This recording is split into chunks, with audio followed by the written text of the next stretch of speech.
Branded, generic.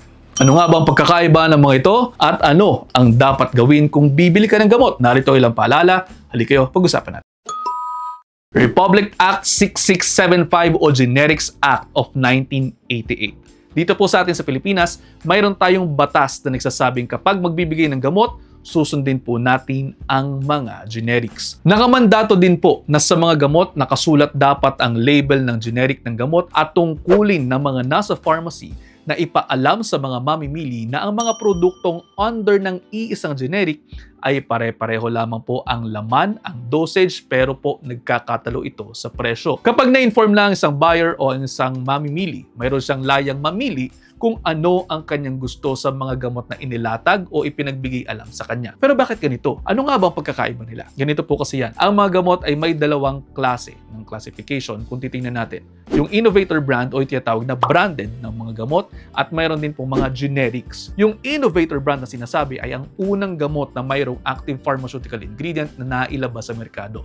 Kumbaga, siya yung nauna sa paggawa niyan. Ngayon, kadalasan po, mayroon lamang po yung ilang taong rehistrado na sila lamang po ang makakagawa ng gamot na ganyan at kapag nag-lapse na yon, pwede na diyang pumasok yung mga generics na gamot. Ang generics po ay mga bioequivalent versions ng mga branded na gamot na wala ng patent protection over those active ingredients. Kumbaga, yung mga hindi na patented na gamot pwede na pong kopyahin at gumawa po ng sariling versions. Kadalasan, mas mura ang mga ito, pero pareho lamang po ang laman kaya ine-expect din po natin na pareho lamang din po sila ng epekto. Gets? Yung mga generics po na gamot din, mayroon din po yung mga pag-aaral na ginawa bago ilabas sa merkado ang kanilang mga gamot. Hindi naman po pwedeng gaw-gaw lamang po ang ibibigay sa inyo.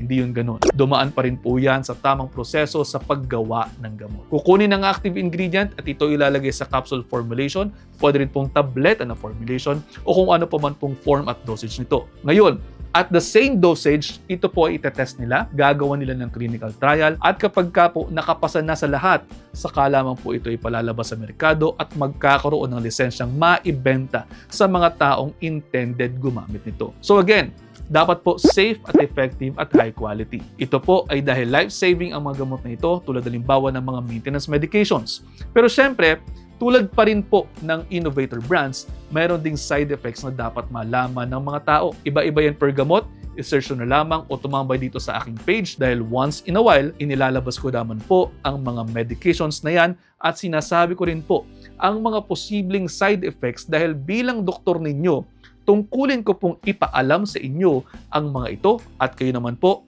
bilang mga pasyente namin o konsumidores namin, karapatan ninyong malaman ang mga ito. Kaya ibibigay ko po sa inyo ang inyong mga dapat na malaman tungkol sa mga gamot na inyong iniinom. At paano? Hanggang dito na lamang po muna. Ingat po kayo, pakishare po sa inyo mga kaibigan, baka sakaling mas marami pa tayong matulungan. See you next time. Ingat.